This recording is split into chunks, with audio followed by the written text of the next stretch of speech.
We are now. Thank you very much. Yes. Okay, are we ready? Are you ready to put the PowerPoint up? Yes. Awesome. Thank you.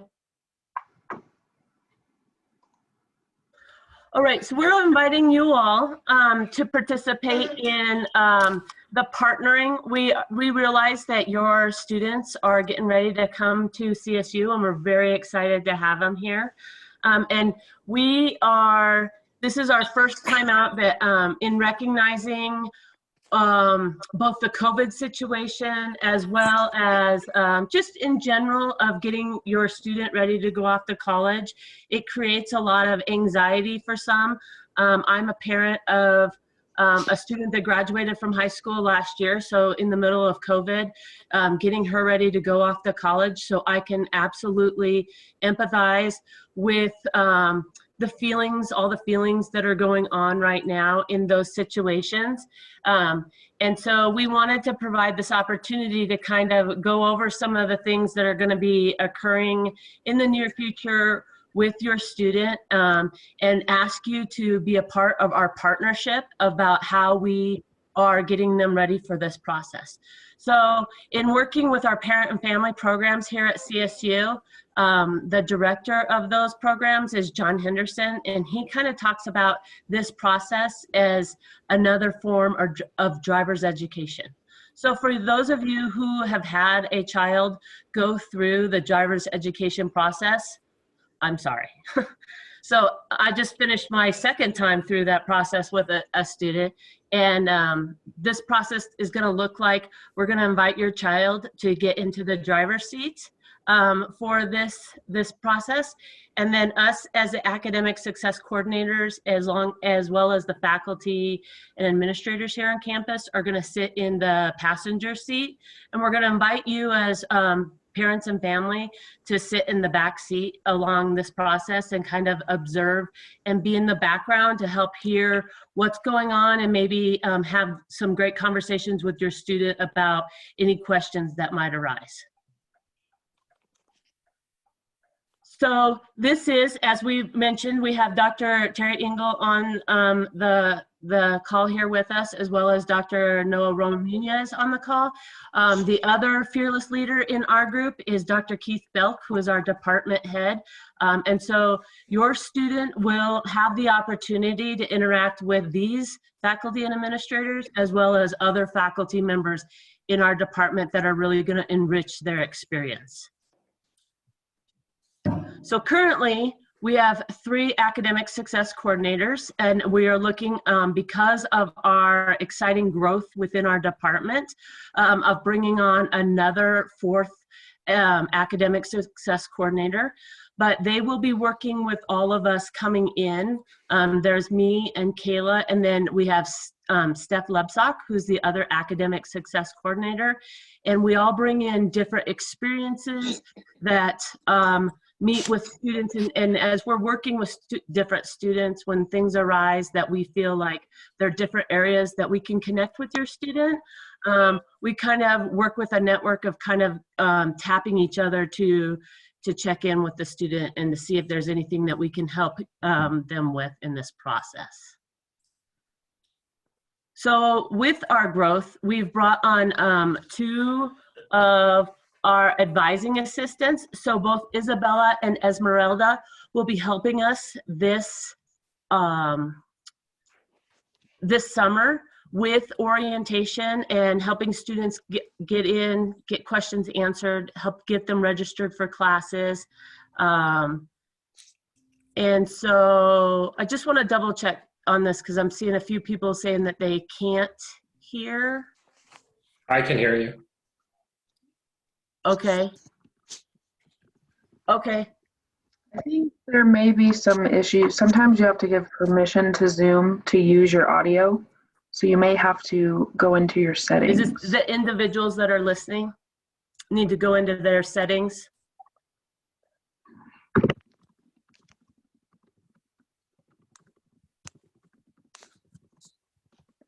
Kayla, you might want to write that on the chat so that people can read it. Yeah. Okay. So I'm going to go on with this. We're going to record this. And so if we need to send this out to anybody, we can also do that as well. So we're just talking about Isabella and Esmeralda, who are both, one is a graduate, just recent graduate of the program, and one will be a graduate of the program after this summer. So very exciting times for them that they are stepping in and helping us with all of the students that are coming in. We have a lot of excitement about coming back onto campus and getting things started after a year of hold on tight, we don't know what's coming around the corner. So, so we look forward to having Isabella and Esmeralda with us this year. All right, so the registration process. This is the key reason why we were recommending for parents to attend this session before their students came into registration. So if we have any parents that have already had their students go through registration, it's not an issue whatsoever, or down the line if you're talking to anybody. This was kind of the hope that we could give you this nugget of information as you're supporting your students. So when the students come to our registration session in the afternoon of the orientation session, they will come into a group. The last couple days, we've had about 20 people in the Zoom sessions at a time, and we break them out into groups of 4 or 5 that they're working with one of the ASCs or one of our other assistants, either Isabella or Esmeralda, in this process. And what will happen is in animal and equine sciences, one of the most important courses to get them in that first semester will be Life 102. That's their biology course for this process. And that is probably the #1 class across CSU that will fill up the fastest. So what we do is we try to give them a quick snippet of what's going to happen. We have about 10 minutes to get them into Life 102, or after that time, those classes will be full, the seats will be taken. So getting them in, having them have their registration holds taken off is a big deal. And we get them into Life 102. And then the next step is we'll get them either into their ANEQ 101, which is their food animal science class for animal science majors, or ANEQ 102, Introduction for Equine Sciences for our equine science students. And then after that process, we can really slow it down, allow for questions, and really start to then individualize the students' registration process. But I would say about 95% of the students in this group will be registering for Life 102 and either ANEQ 101 right off the bat. And that's why in coming in, that this is the time that we need them to be ready to go and ready to get into those classes so that we can set up their first semester as well as possible to get them into the animal science and equine science curriculum. And then after that, the students will have an idea of how to connect back with the department so that they can get any questions asked. So they shouldn't feel like the registration process is the only time that they'll be able to ask us questions. They'll have contact information about how to email us or to set up an appointment to come in and talk with us advisors after this registration process. So the part that is going to be this next step is going to be, how can you as parents and family help your partner with your student to get them ready for this process? So like I said before, when they come into that registration process, it is imperative that they have worked through all of their registration and orientation holds. So what that looks like is on their main page of the their RAM web account. In the middle, there'll be red X's, and they need to work through all of those red X's. The students will be individually receiving information from us about a week before the process that talks about an advising code, and on that sheet we send them the advising code. That's one of the red X's.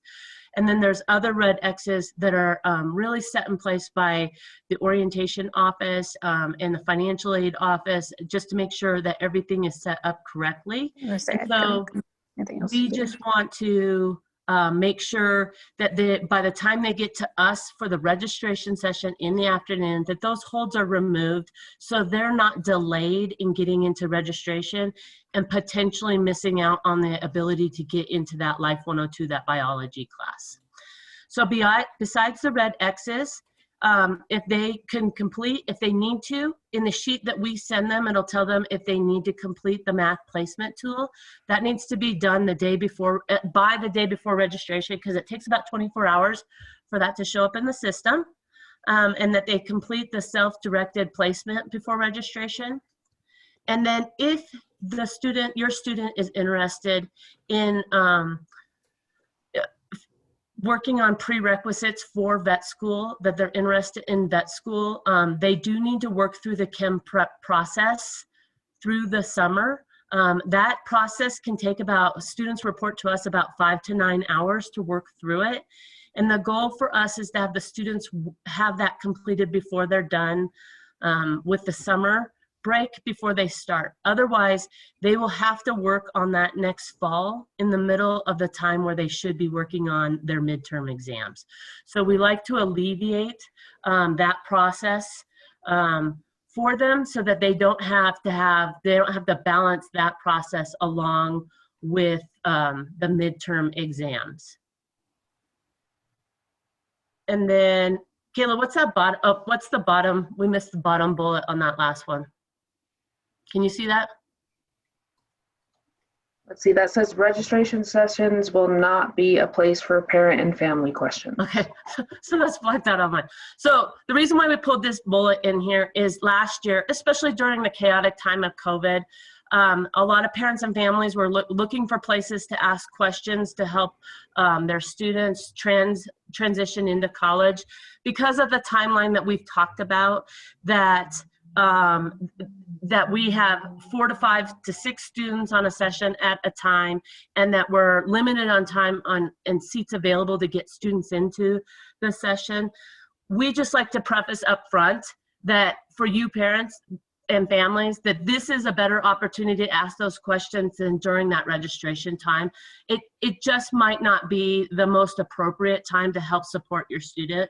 And so that's why we're offering up this time to hopefully help get some of those questions answered. So as I mentioned before, as a parent of a college-age student, I really like this model of student development. It's Sanford's model of student development. And you can really see that it's pretty simplistic about, there are going to be some students that show up at CSU and they're ready to go. Like, they know what they're doing, they know how to transition through this process, and they're going to do great. And for those students, we have the faculty and staff members that are ready to challenge them and support them in ways that they're ready to take off on. And then we're going to have other students on the other end of the spectrum that challenge and support is going to look really different, and how we meet them about where they're at in their developmental process. So at the beginning of the year, it's going to look probably a lot heavier in that challenge and support from both you all in our partnership, as well as you all with the parent family process, as well as with us here at CSU. But what the encouragement is that what our challenge and support will look, as how we're helping support students, will look very different at the end of the year than it did at the beginning of the year. And if that's what's occurring, then we are being successful in helping the students transition into this process. I also like to use it as, I have a niece that is starting at CSU this fall, and I've talked to her a lot about going to college is often like learning a foreign language. And those of us that are here at CSU are somewhat fluent in this language. And our goal is that we're going to help translate for your student in this process. And by the end of the year that we find that they're a lot more fluent in this process, and they'll be ready to help transition new students coming in a year from now. So what we need, what we feel like that the student advisor relationship should look like, we want the students to take the lead in this partnership with us. We need the students to be the ones to initiate the communication. So if your student is struggling or unsure of answers, we encourage you to have them email the advisors. And if you want to be CC'd as a parent, then absolutely. And that way you kind of know the timeline of how they've sent out that information. But that you need to be aware of that because of this developmental process, as well as with FERPA information, which I'm sure you all heard a lot about, we're limited on how much information we are available to provide back to the parent. And so the possibility is that we're going to reply to your student and we might not CC you back on that process. So the hope is that you're following up with your child to see if they've heard a response, and if they haven't, how to communicate back to us. And if they have, what information did they hear? And were they clear about everything that they heard? And do they still have any questions? And if they have questions, to encourage them to reach back out to us. Or once we're back in person, it'll be a lot easier to come into the office and ask us directly, and we can help get them connected that way. We want them to know who their support systems are. And one of those things is for them to be aware of the office hours that we all carry, both academic support coordinators as well as our faculty members. They all have office hours, and we're encouraging students to be aware of those so that they can utilize those for the best of for student outcomes.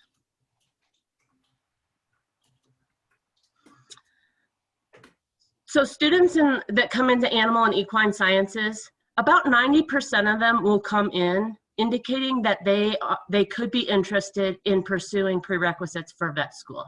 So all of the academic success coordinators, as well as our faculty members in the department, are familiar with that process. We have multiple DVMs in our department, as well as some individuals that have sat on the CSU Vet School Selection Committee to select students for that process. And so our department is fully aware of those expectations to help prepare students for what's going to be needed in that application process. However, unfortunately, only about 10% of our students will follow through with actually applying to vet school.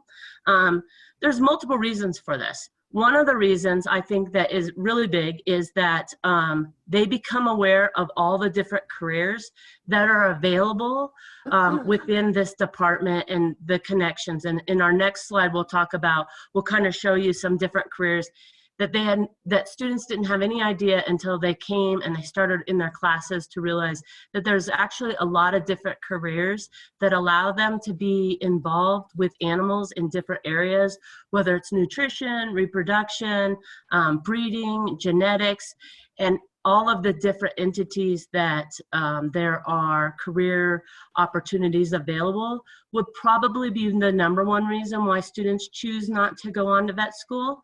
Probably the second one is that applying to vet school is a very competitive process. And we're finding recently when we met with the CSU Vet School, they talked about that their application numbers significantly went up this year, along with a lot of the other schools that they have connections with. And that happens oftentimes during crisis or during economic downturns. They will see professional school applications significantly go up. So that's just something to be aware of, but we feel like within the department, there are a lot of different career opportunities. The next bullet is last year, we offered up an opportunity. We had an informational session where we had the DVMs within our department, as well as those who have participated in the CSU Vet School selection process, hold a panel discussion and we had a really good turnout, and we're planning on doing that again this year, that really can connect our students in with understanding.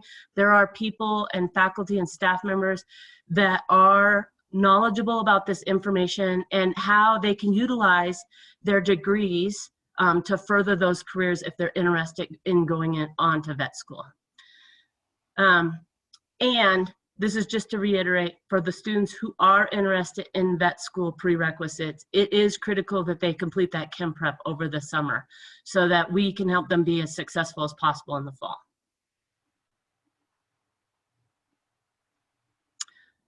And as I mentioned, this is the slide that has some of the different careers that are part of, that they'll get connected through in this curriculum.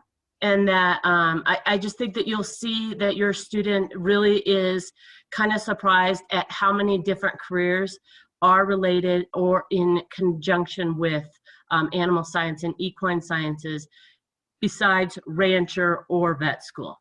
So I think you will see in the next semester them really increase their awareness about what they can do with this degree. So we really want to open this up now for Kim to stop talking and other people to have the opportunity to ask questions with those of us that are on the session here that can answer some of the questions that you have for us. I'm going to read a few questions that popped up in the chat while you were going through, if that's all right. So the first question is, what happens if Life 102 is full and a student cannot get into the course? I can answer this. So, so Life 102 is very competitive to get into. It's going to be kind of like a very frantic. As soon as you log on, it's like, we got to get into Life 102, people. But if a student doesn't get into Life 102, that doesn't mean that they're not going to take it the fall semester. We're very sneaky and we don't say this out loud, but we can meet or have students log on the next day for orientation and steal it from that day. Hopefully they're not stealing from our own students, but Life 102 is kind of a major requirement for a lot of different majors on campus. So there are about like 40 to 60 seats that open up a day. So we can get them in the next day if they don't get into Life 102. And I want to remind Kayla that this is being recorded and we're sending this on. That is true, but no, so they will get in.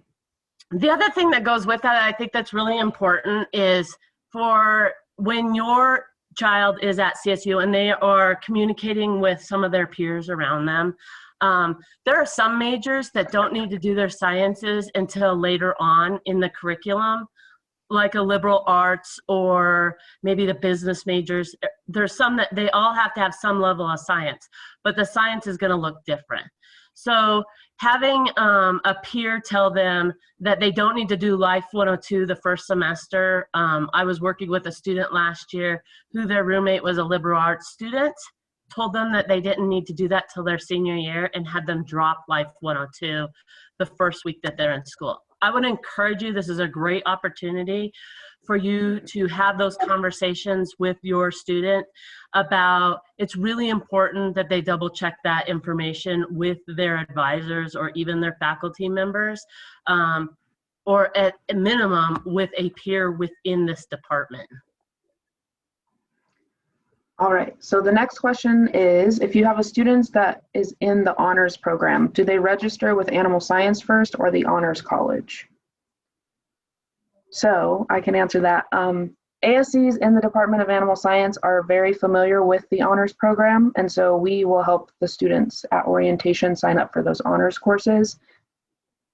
There's a bunch of different options that they can have, so typically students will meet with the honors advisors prior to meeting with us just to hear kind of like, this is the honors program, and then they're interested in whichever course is being taught. I think there's one this semester that's called like Rebels and Outlaws, and so if they're interested in that course, they would tell us, hey, the course that I would like to take is the Rebels and Outlaws course, but we'll help them register for those honors courses. And the next question is, my daughter has 2 holds, confirm advising code and registration holds. Will she work through those the day of registration, or does she need to do something prior? All students have received an email at least, so we're working about a week in advance. So today we're working on next Wednesday's orientation. So your students will be getting emails to their CSU email with the advising code attached to that as a PDF or a Word document. So I would encourage them to go ahead and open up those CSU emails. The registration hold will be removed once they start orientation. So as long as they're working through the orientation process the day of, once they get to registration at about 1:20, that hold will come off, 1:20 Mountain Standard Time. So Kayla brings up a really good point here in that we now are communicating with students solely through their CSU email account. And so that's a transition for the students to understand. We're sending out these forms. In the forms, it talks about the advising hold, and that's where it also will talk about whether they need the math placement to work on math placement, if they are encouraged to do the DSP hold, as well as work through Chem Prep.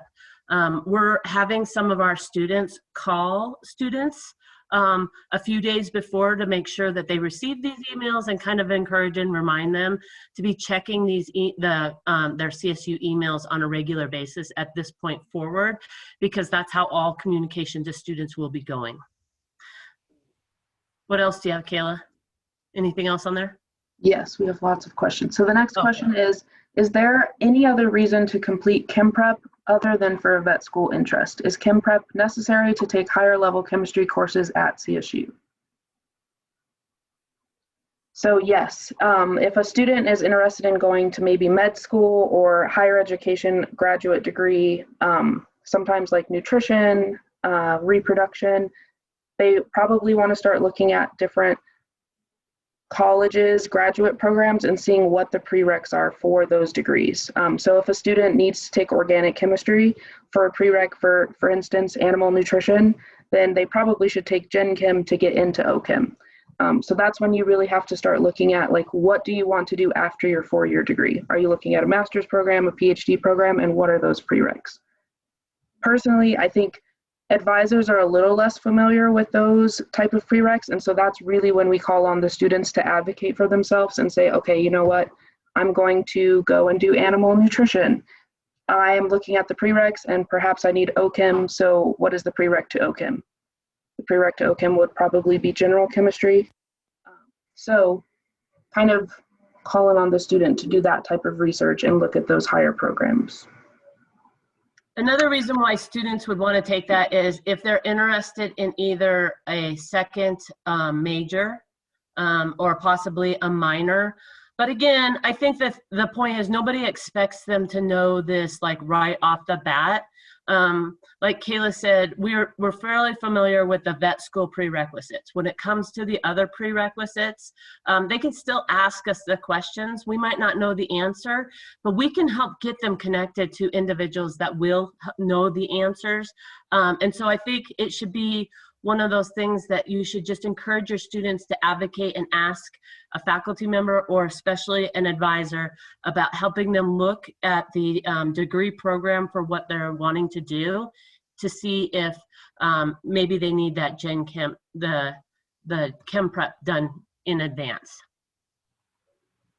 Okay, so the next question is, if you choose a later orientation date, will that affect the availability of certain courses? Yes. As time goes on, there's going to be less courses offered because there's course capacity, especially with like COVID and stuff, things are a little wonky. That does not mean that your student's not going to get into courses. Ideally, for all of the advisors in the department, we want a first-year student to have roughly 14 to 16 credits. And so your student should be leaving here with 14 to 16 credits. It just might take us a little bit longer at the end to find those courses that have the openings in them. They should most likely get into Life 102, so I wouldn't be too worried about that because they do open Life 102 courses every day to kind of prevent over registration for the Life 102 sections. But other courses, A&EQ 101, A&EQ 102, those shouldn't fill up, right? Because we know how many students are incoming and we know that they've got to get into those courses because they're fall only. So those type of courses I wouldn't be too worried about, but then it's going to be like if your student needs to take an arts and humanities course which can be things like theater or dance or music appreciation or philosophy. Some of those may be full. So then we look at alternatives to those courses.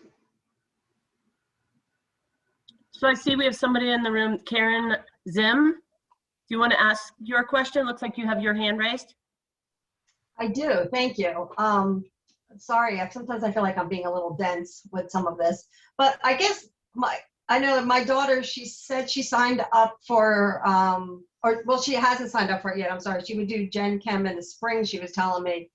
My question is, I don't understand what Chem Prep is for then.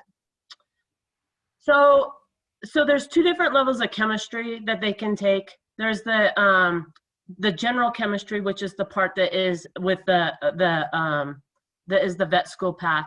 And then there's the chemistry 107 and 108 that is not going on. What's that, Kayla, what's 107 and 108? What's that called? That's not general. Fundamentals of chemistry. It's fundamentals, yeah. Yep. So fundamentals of chemistry is what is just baseline within our department. The Gen Chem is a little bit elevated, and the rigor in it is at a higher level. And so what the chemistry department has determined is that working through those sessions, I think there's like 99, what do they call them, Kayla? They're little snippets of lessons that they have to work with. Recitation. It's helped preparing them as well as identifying that the student is ready for that level of rigor. And so instead of just throwing a student into that coursework and hoping for the best, it really is making sure that they have the foundation needed to be successful in that course. So if she's planning on trying to take general chemistry in the spring, should she do the what do you call prep chem prep? Chem prep, yep. In the fall? Like, can she do it over the fall? So here's the situation. The majority of students will take their chemistry, the way we have it set up in the department, the majority of students will take chemistry that second semester. So they need to have the chem prep completed before they're able to register for chemistry around the end of October. At that same time that's going on is their midterm exams. So as a department, we are being proactive to understand that schedule that's going on with the students. So we really push over and over for the students to take the opportunity to complete it over the summer when their bandwidth is going to look different than in October when they're stressing over getting studied for their midterm exams. And so it's just us being proactive by saying it is in your best interest to have that chem prep completed over the summer. Okay, understood. Thank you. Uh-huh. Okay, so the next question in the chat is, what does Life 1++ 3L translate to? My daughter has 4 credits for this. Is this Life 102? So when you're transferring in credits, if that's an AP or like an IB credit, that might be the scoring system that was brought in. I'm not sure who asked this question. So if that's AP or like IB, if your student didn't score high enough on the AP or the IP exam, then it will come in as a lower equivalent. So it'll just come in as a life credit. If it's not, you can have your student reach out to either the student success team or the advisor that emailed them, and then they can say, hey, I have this transfer credit. Is it going to come in as Life 102? And then we can have that syllabus evaluated if that was like concurrent enrollment, if it was like at a community college while in school. So there's a couple different paths. If it's AP, IB, then it's not Life 102, but if it's transfer credit from a community college or another university, then we can have it evaluated. So there are several different life biology classes that come in at that 100 level. I'm going to ask Dr. Roma Munez if she would a little bit further about exactly when they're evaluating the syllabus, what are they exactly looking for? Because my understanding is it's around cell biology. Yeah, thank you, Kim. So whenever we have a question about whether or not a class could be right fulfill these requirements. What we do, and Kayla mentioned this, we'll ask the student to bring a syllabus. And so in some cases, we can talk to the department, right, to biology, but in some other cases, if we have experts in the area in our department, we feel very comfortable evaluating those classes. And so we would look at, does the class that the student brings, does that class fulfill at least 75% of what the class at CSU is teaching, right? What the course objectives are. So that's what we would be doing. But Life 102 is such an important class. And I hear Kayla and Kim talking about this, and everything that we do in this department, the basis for it is biology, right? So we need to understand cell mechanisms, and it is not at a super in-depth level, but it gives the students all the basics for then learning about physiology and diseases and nutrition and reproduction. So I don't know if I answer your question, Kim, but I think that really does help, okay, because there are multiple different types of Life 102. So it's hard to understand when you have a life class why it doesn't fulfill exactly what we're looking for. So it's the material that we're looking for in the class. And so I would encourage the student to work with their ASC and get the syllabus so that it can be evaluated if it's not being counted towards a Life 102. Typically, we can also have our faculty members can identify what wasn't part of a class that is needed for them to be successful in moving forward in the curriculum. So thank you. All right, the next question is, how would I go about adding a minor in zoology to go with the animal science major? If you are registered, okay, so we'll stop there because there's another question in there. So zoology minor, you will attend I think it's a Zoom session that the biology department is doing now to add zoology minors. So you can always indicate to one of the advisors in the Department of Animal Science, hey, I'm thinking of adding this minor, and then we will connect you with that department. Every department does things differently. So zoology, for instance, you have to attend a virtual session. If it's back in person post-COVID, that's amazing. But right now it's online. So you would attend this virtual session, get all of the questions answered about the minor, and then they give you a form to declare the minor. And so that's how you can add that minor for zoology. If you're thinking like agriculture business, that's very popular, or business with us, that would be meeting with an advisor in that department, and they're like, hey, here's the form, you fill it out, and then you send it to the registrar's office. So everyone does it a little different, but just indicate to one of the advisors that you want to do a minor, and then we can help you get connected with who you need to connect with. And I'll speak from my role as an advisor. When I'm working with students and they come in like day one and they want to automatically add a minor or a second major, I will talk to them about how certain they are that they want to do that, because I think it's really right off the bat, at least the first 4 weeks into school, to have them kind of get into the classes and see how they're settling into it and if they like it or not.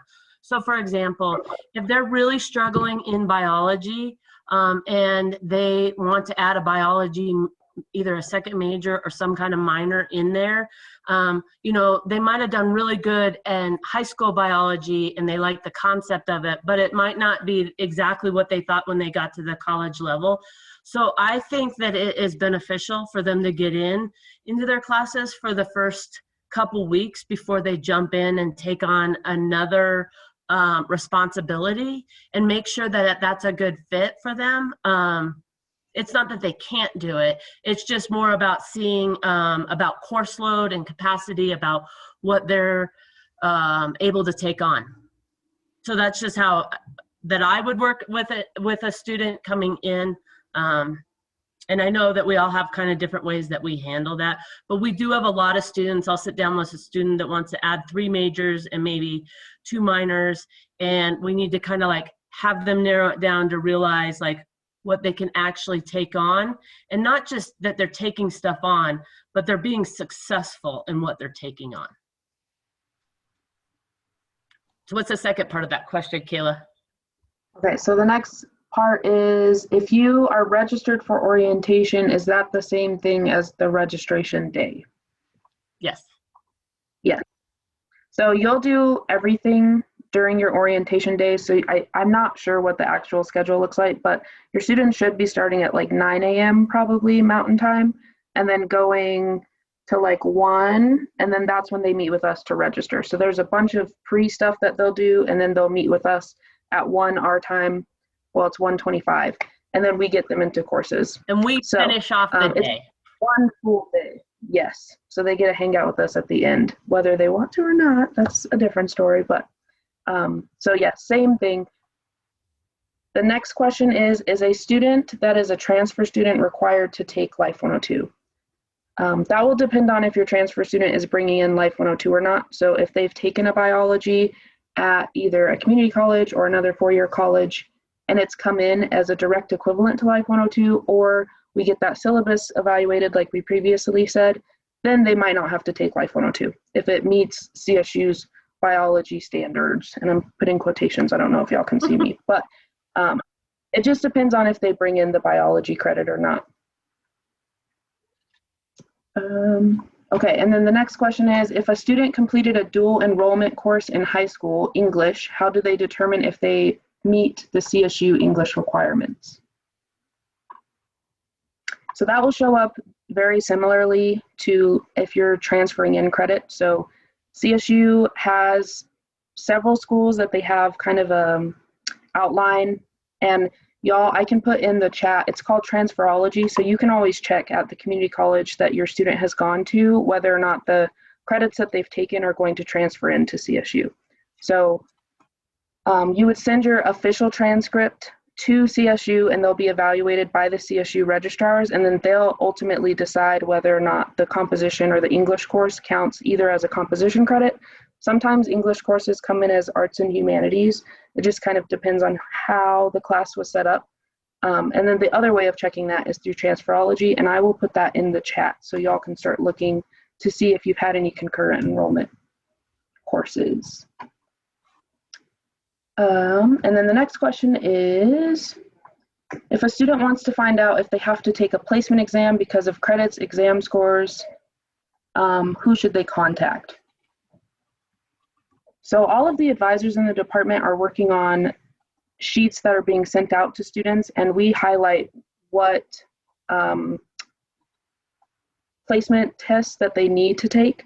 So for instance, if your student has indicated that they have a pre-vet or a pre-med interest, we'll say, okay, you need to do chem prep. Math is required for both equine and animal sciences, so all students should be doing the math tool placement. The math tool tests students through college algebra, trigonometry, and logarithms, so everyone should be doing that exam, well, that tool. And then there's also what's called a DSP, and that's the English composition, just to make sure that your student is comfortable doing English and composition and writing at CSU. So it's just, how do you feel about writing? It's pretty general question. So those are the 3 main tools or exams that students need to do prior to coming here. So you can have them look at the sheet that they get in the email. The next question is, if students haven't received their AP scores, how do we proceed with registration classes that they may test out or getting AP credit for? So AP scores are pretty delayed this year. We've been told they're very, very delayed. So when students are signing up for orientation, they should be asked, have you taken AP or IB credits? And if they have, they'll put into the little form that they're filling out that what course they've taken and what they think, or if they've received their placement scores, they'll put that into it's called our orientation advising system, and then we can see whether or not that student has taken APs, and then we factor that in. There's no other way for us to know if a student has taken an AP score.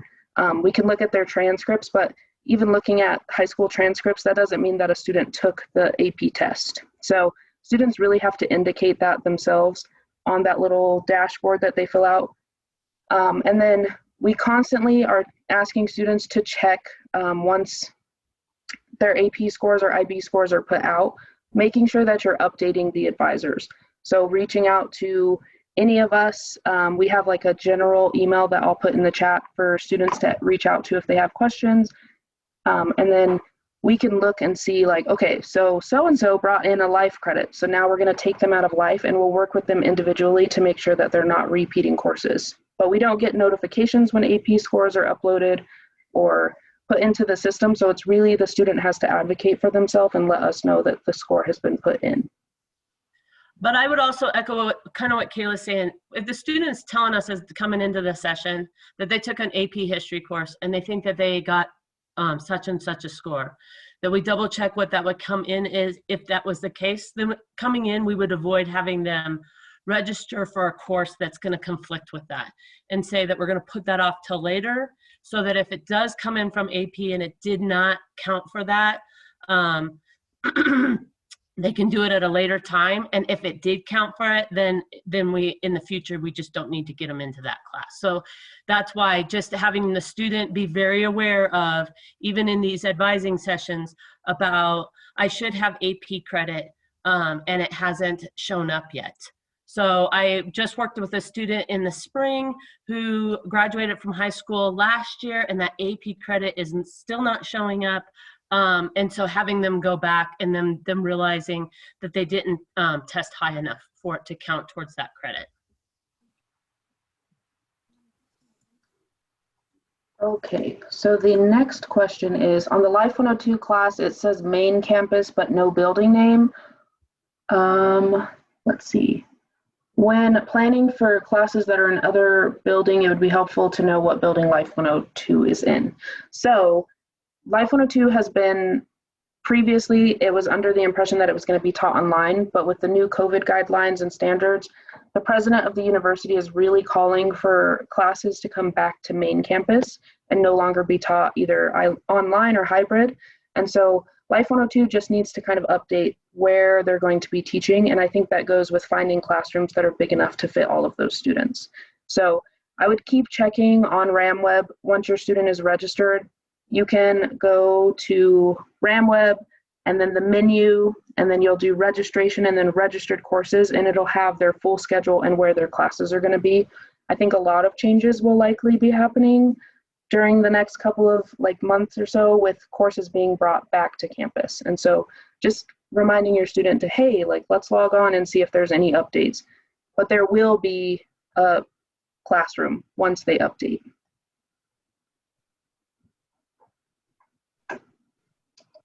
Let's see. Okay, so then we have a student whose registration is next Tuesday, but they did not receive an email yesterday or the advising/registration code. So they will be receiving one shortly. We're working on them today for next week. So every student hopefully should be receiving them today or tomorrow. And then we're also making phone calls to the phone numbers that are listed on the student record and saying hey, make sure you check your email, and you need to possibly do chem prep if you have the pre-vet or the pre-med interest, or we see that you haven't done the math placement tool. Are you able to do that before you come to orientation? So they're coming, I promise. We're just working on it slowly. We've got a lot of incoming students, so it will get there. If they don't get one, I will put the general email in the chat, and then that student can connect with one of us in the department and we can help them out. Okay, next question. Do you have a contact in the financial aid department at CSU to talk about payments and due dates? Financial aid is really great about hiding who works for them. And I think the main reason is because then Kayla, would send every student to that one person. And so it would be kind of overwhelming from them. But I will put their contact information in the chat. They do have a couple of different ways. You can email, which probably isn't the best and fastest way. They have a video chat option, which is also really helpful, and you can make an appointment. That way you can meet kind of face to face in a virtual world, and then a phone number. So I will put that information in the chat.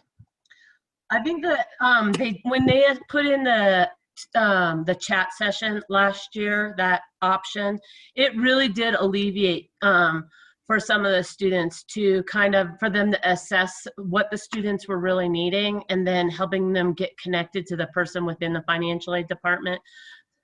So in the email or the website that Kayla is posting, getting on the chat session and then them assessing who you need to speak to, and then they can set up an appointment for you to talk to someone, has been a lot better than the way we started out last fall of sending an email and just sitting around waiting for a return response. The chat option does work a lot better. And I see we have someone who's raising their hand. Liz? Oh, you're muted. Sorry, I just have a couple of questions. How important is it for our student to understand where the classes are going to be to make sure she can get from one class to another in a timely manner? Is that something that you guys will help them with? Or it sounds like this whole classroom thing is going to continue to evolve probably well into after school has started, so. Yeah, well, I hope not before after school started. We should have it done then. So right now when we're doing registration with students, there's a few things that we're talking to them about. Is your child either is an equine science student? Yes, equine science. Okay. So one of the things that I work with the equine science, especially in the ANEQ 102 class that they're going to take, their lab is going to be out at the equine center. And so as an equine student, they're going to have from here forward classes on and off that are at the equine science location. Animal science has the same type of thing if they have a class that's out at RDEC. And so coming in right off the bat, we really work with first year students to understand if there's that time that they need to put into their schedule for transportation back and forth. So from both of those exterior campuses, I advise the student that they need to put a half hour between getting back and forth, whether it's from, getting out of class, getting back in their car, getting back to the main campus or whatever. So we work a little bit on that with them. A lot of times students will say they'll see that their classes back up within 10 minutes of one class to another, and they'll bring it up with us about, is that reasonable to get from one building to the other? And us knowing the layout of the campus, we can tell them whether or not, what that's going to look like. Oftentimes it is, you can get there in the 10 minutes, but you need to plan ahead.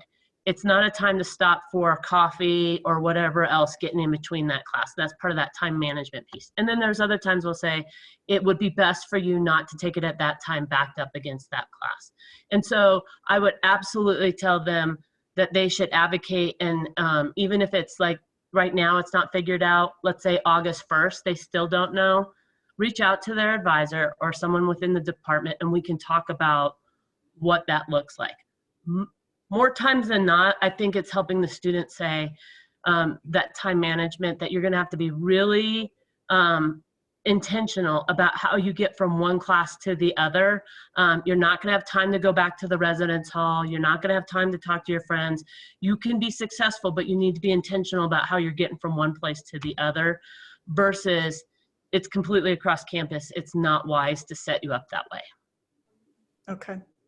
And then as far as protocol for the fall with COVID, I know we received an email that kind of said, hey, here's what we're trying to do or we're hoping to do.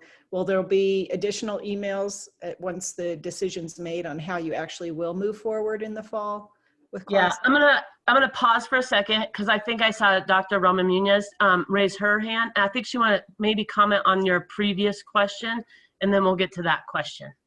Liz, I just wanted to mention that as far as animal and equine sciences classes, so any class that has the prefix ANEQ, all those should have the location where they will stay for the fall. So if your student, as your student registers for those classes, then we know for sure where they're going to be meeting for class all semester. So that piece helps. Yeah, we're waiting on some departments, but we actually did our homework pretty early in the season of moving things around, and so we should be set. I just wanted to let you know of that.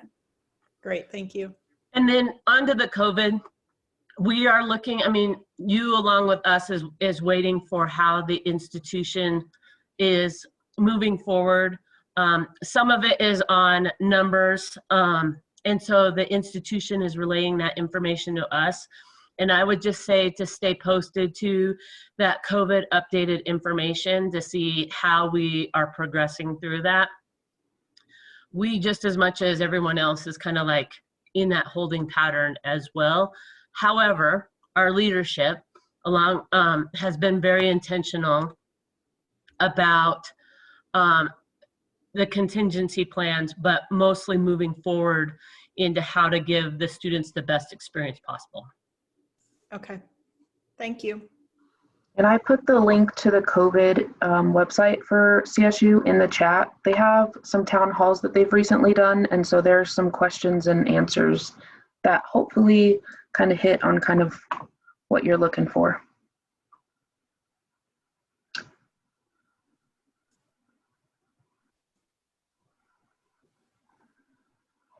Okay, so the next question I'm seeing is, how can my daughter add my email to basic information emails? I don't want to micromanage, but just want to know basics of what's going on.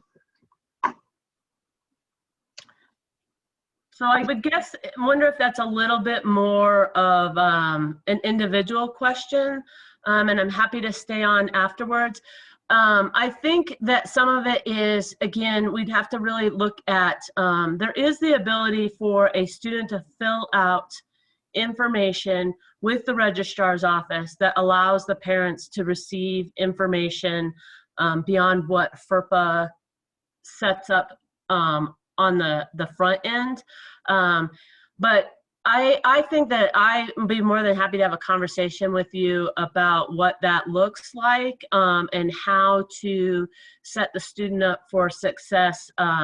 And oftentimes, I think it really is about having that conversation with your child about expectations from your perspective, about what they're communicating to you. And so if that's something that you want to stick around afterwards about, because I feel like that's more of an individual, we'd help set that up. But if it's more of a generalistic, you can reach out to the registrar's office. Your child can reach out to the registrar's office, because they actually have to give permission for the parents to receive communication and information from the institution. In the chat, I also put the parents and family programs contact info, and so you can select, I'm supporting my current CSU student, and so there's some different resources that you can look at. So whether that's academic, campus involvement, looking at housing and dining. I feel like it's called FamWeb. Is that ringing a bell, Kim? So that is also a great way for you to kind of stay engaged in your students. I think billing is on there. That type of stuff. So FamWeb and then this parents and family programs will also really help you stay in the loop.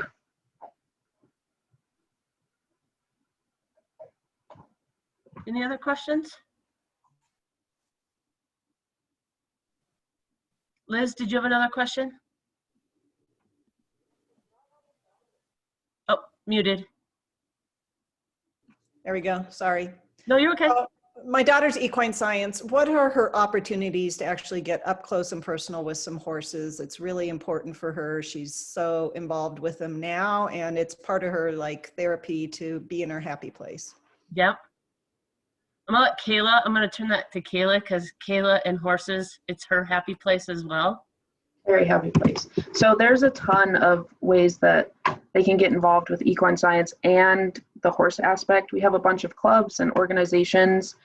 We have like Western and English clubs. We have a polo team that's really great.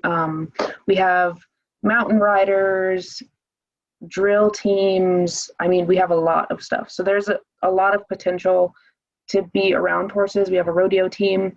Some of the clubs don't require that you have your own horse. So I know that for me, that was a limitation. When I was a student here, I was like, I don't have my own horse, so I can't do horsey things. But that's not actually true. You can get involved in many of the clubs, either as a non-rider or CSU, our department owns a lot of horses. And so you can go out there and then the club has horses for you to ride or do whatever you want to do with them. So plenty And of, I would say, opportunity. And in the classes, courses in animal science and equine science are very, very, very hands-on. So that's how, those yeah. intro courses. I know animal science, the intro animal science course is doing something really cool this semester with like dairy calves. And so that's going to be very hands-on start to finish. And then equine science, for your lab, you're out at the equine center and you're doing saddling or learning how to like pick feet. We have to start with basics, right? Because not everybody comes in with a background, which you don't need because it's college and that's why you're here to learn, but plenty of opportunity to get that hands-on experience. Okay, thank And you. your child will be in if ANEQ 102, that incoming class. There's one class for that incoming ANEQ 102, and so they kind of create a cohort. And it is something that is really great because then they start talking about what one person's getting involved in, and they'll invite other people in. And so that's how we really see it's the same thing on the ANEQ 101 side, is that there's one time for that class where all the students are in. And so it does give them an opportunity to really connect in with students that are in their major that maybe is different in their housing situation. Yeah, she's trying to connect with somebody in the major to house with also, just because of the whole horse scenario and bringing home stinky boots and everything else. So, yeah. Sounds good.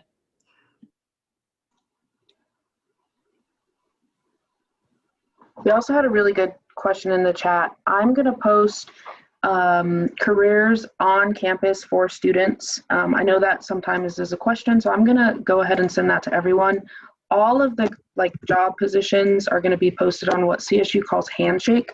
So if your student is ever looking for either employment on campus or out at the Equine Center or somewhere around research oriented, it's going to be on Handshake.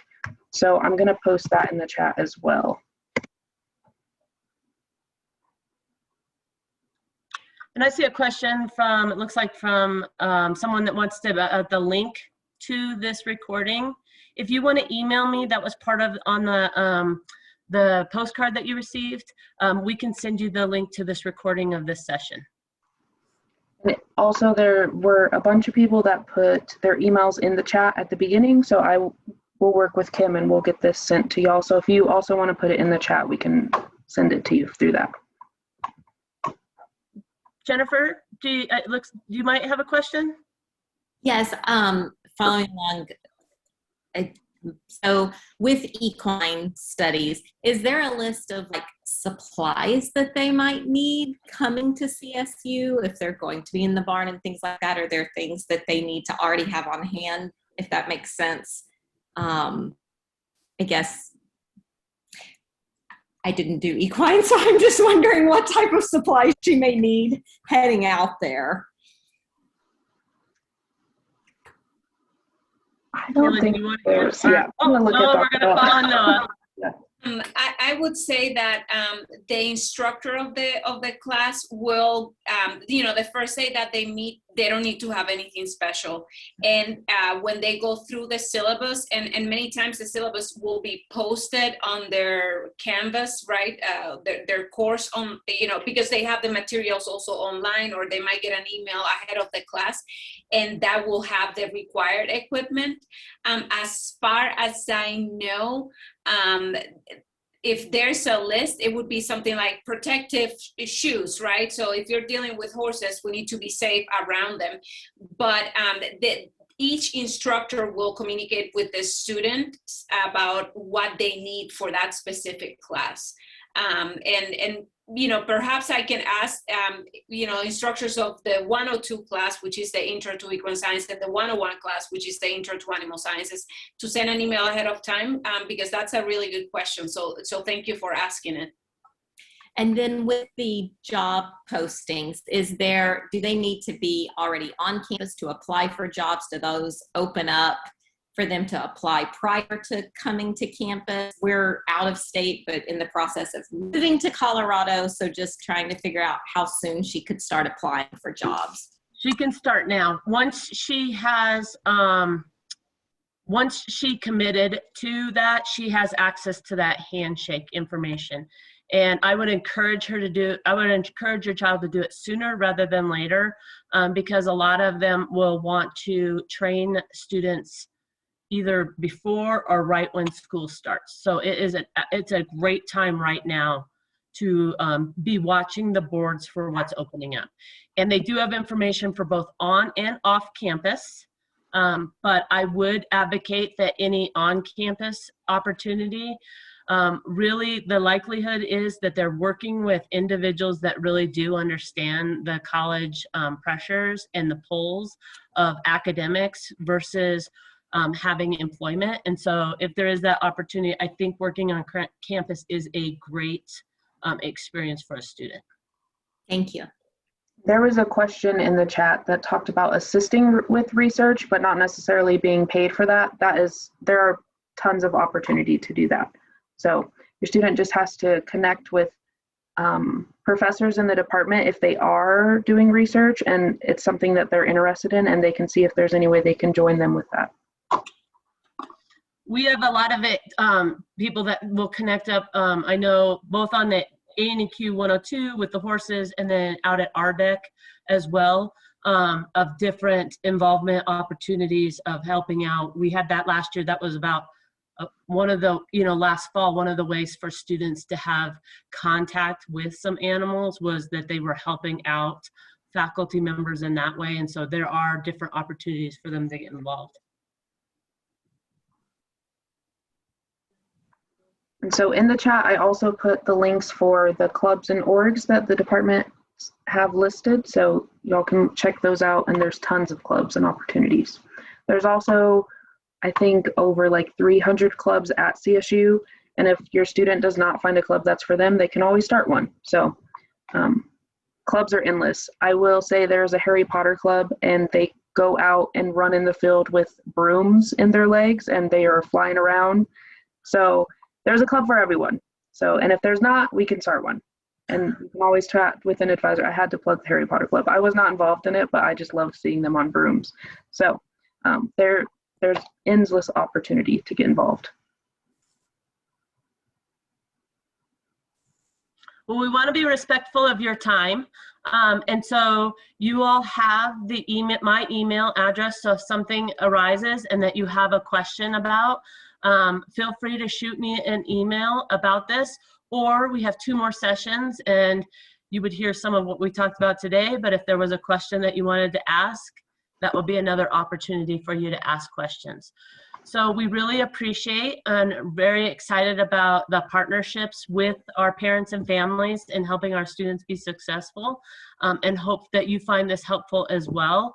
And if you want to follow up with an email about that this either answered or didn't answer your questions, we've never done these sessions before.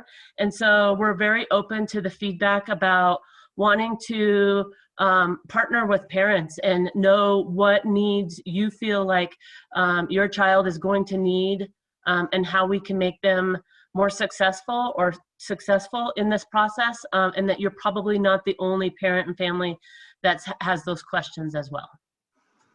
So thank you everybody for joining us today.